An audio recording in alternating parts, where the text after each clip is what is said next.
Hi hello ನಮಸ್ಕಾರ ಎಲ್ಲರಿಗೂ. ನನ್ನ ಯೂಟ್ಯೂಬ್ ಚಾನಲ್ ಕುಸುವಿನ ಕಥಾಮೃತಕ್ಕೆ ತಮ್ಮೆಲ್ಲರಿಗೂ ಸುಸ್ವಾಗತ.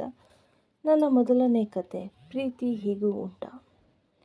ಮಾರನೇ ದಿನ ಎಂದಿನಂತೆ ಅಶ್ವಿನಿಗೆ ಬೇಗ ಎಚ್ಚರಿಕೆಯಾಗುತ್ತದೆ. ತನ್ನ ಪಕ್ಕ ಮಲಗಿದ ತನ್ನ ಗಂಡನನ್ನು ನೋಡುತ್ತಾ, ಅದೆಷ್ಟು ಮುದ್ದಾಗಿದ್ದೀರಾ ನೀವು ಎಂದು ಅವನ ಕೂದಲಿನಲ್ಲಿ ಬೆರಳಾಡಿ ಹಣೆಯ ಮೇಲೆ ಮುತ್ತಿಟ್ಟು ಫ್ರೆಶ್ ಆಗಲು ಹೋಗುತ್ತಾಳೆ. ಅಶ್ವಿನಿ ಸ್ನಾನ ಮುಗಿಸಿ ಕನ್ನಡಿ ಮುಂದೆ ನಿಂತು ತನ್ನ ಕೂದಲನ್ನು ಒರೆಸಿಕೊಳ್ಳುತ್ತಿದ್ದಳು.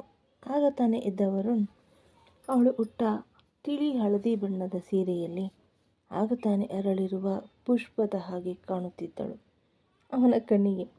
ವರುಣ್ ಹಿಂದಿನಿಂದ ಬಂದು ಅವಳನ್ನು ಅಪ್ಪಿಕೊಂಡು ಅವಳ ಕೊರಳಲ್ಲಿ ಮುಖ ಹುದುಗಿಸಿ, ಹೀಗೆಲ್ಲ ಮುದ್ದಾಗಿ ರೆಡಿಯಾಗಿ ನನ್ನ ಮುಂದೆ ಬರಬೇಡಿ, ಆಮೇಲೆ ನಿಮಗೆ ತೊಂದರೆ ಎಂದರೆ ಅವನ ಈ ನಡೆಯಿಂದ ಅವಳ ಕೈಯಲ್ಲಿದ್ದ ಟವಲ್ ಯಾವಾಗಲೋ ಕೆಳಗೆ ಬಿದ್ದಿದ್ದರೆ ಅವನ ಸ್ಪರ್ಶಕ್ಕೆ ಪುಳಕಿತಳಾಗಿ ಕಣ್ಮುಚ್ಚಿ ನಿಂತಿದ್ದಳು ಅಶ್ವಿನಿ. ಅವಳನ್ನು ತನ್ನ ಕಡೆ ತಿರುಗಿಸಿಕೊಂಡು ಜೇನಿನಲ್ಲಿ ಹತ್ತಿ ತೆಗೆದ